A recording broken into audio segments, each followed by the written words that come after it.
Banyak teori kalau kita tidak melaksanakan sesuai dengan pelajaran agama, ya pasti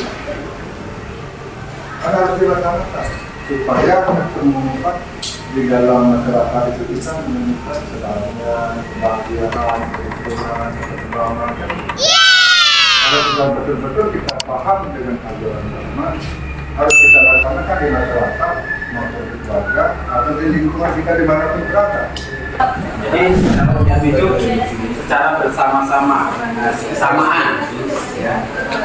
Kalau perbedaan pasti ada punya masing-masing perbedaan. Setiap kegiatan sehari-hari pasti punya banyak perbedaan. Misalnya pulang sekolah, misalnya langsung pulang ke rumah, satu lagi pulang ke sekolah langsung ketemu temannya atau les sebagainya, pasti beda-beda. Ya secara umum seperti apa kegiatan adik-adik? Secara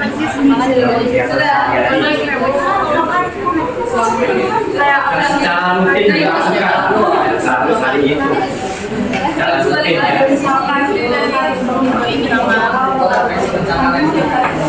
Oke, sambil mengerjakan soal kelompoknya, Bapak akan absen. Kan sama-sama belajar, Bapak kan cuma paling duluan karena duluan lahir. Ya, jadi sama-sama belajar. Jadi sama-sama belajar apa menurut agama kita lakukan sesuai dengan kemampuan kita.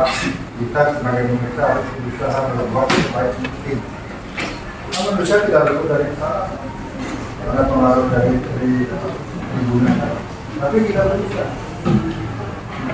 Jadi harus bisa menempatkan diri. Saya ada di mana belajar dengan baik, apa yang disampaikan oleh Bapak Ibu guru supaya kita paham, mengerti ya, supaya bisa kita terapkan di dalam kehidupan sehari-hari. Kalau belajar agama kan gitu.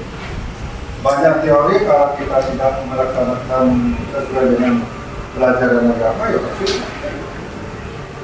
harus dilaksanakan supaya menemukan di dalam masyarakat itu bisa menemukan kedamaian, kebahagiaan, kerukunan, ketentraman.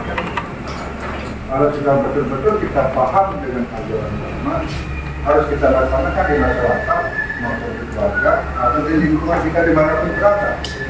Makanya di situ kita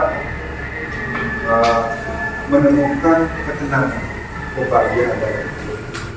Nah kalau kita berantem menurut apa kita bisa, kalau kita mempunyai satu masalah baik di keluarga maupun di masyarakat, apa yang kita lakukan? Maka disitulah sama-sama kita berusaha memperbaiki diri sesuai dengan tuntunan agama. Jangan sekedar belajar teori. Teori setinggi-tingginya kalau ada dilaksanakan dengan baik ada benar. Kalau agama ya, bukan sloka itu contoh ya, bentuk-bentuk sloka yang ada di dalam ajaran agama itu ya. Dan satu tarawih, tarmadios, tarawih. Ada perbedaan. Nah, jadi perlu kita ketahui walaupun tidak banyak ya, minimal contoh-contohnya kita tahu. Itu mengenai sloka-sloka yang ada di dalam kalimat. Ya, jadi anak-anak itu sambung ya. Jadi dari sila kedua ke sila ketiga, itulah leluhur-leluhur kita sudah membuat.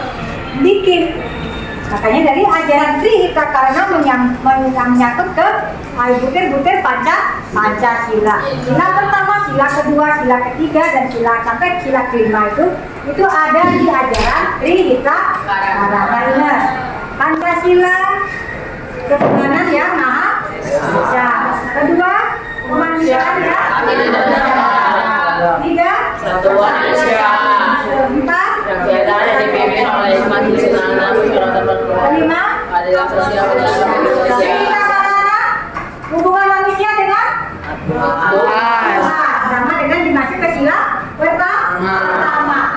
Yang kedua, hubungan manusia dengan manusia lain, yaitu disebut dengan apa? Allah. Hubungan manusia yang ketiga, manusia dengan Allah, itu Al-Maha. Ya, dari ketiga Trihita karana, pembagian dari Trihita karana sudah masuk ke ajaran Pancasila, butir Pancasila. Lihat anak-anak. 1, 2, 3, ya. Pelajaran 2, butir 2 dan 3 dan 4 itu masuk ke Pawongan. Butir ke 5. Pohon beringin melambangkan negara Indonesia yang menaungi rakyatnya. Pada dasarnya, pohon beringin adalah pohon yang besar dan tinggi, serta memiliki daun yang lebat yang digunakan untuk berteduh oleh rakyat Indonesia. Dalam Persatuan Indonesia terdapat dalam dalam ajaran agama Hindu juga begitu. Para dewa itu juga berkumpul untuk mendapatkan apa? Kesepakatan, ya. Ya, dalam ajaran di Pancasila yang itu butir ketiga yang disebut dengan persatuan Indonesia. Ya, dia bersatu juga. Bukan para dewa itu juga bersatu, dia juga untuk mendapatkan, untuk mencari, untuk mendapatkan hasil. Dia bersepakat juga, berkumpul juga para dewa. Nah, kalau Indonesia aja, dari ini sewa.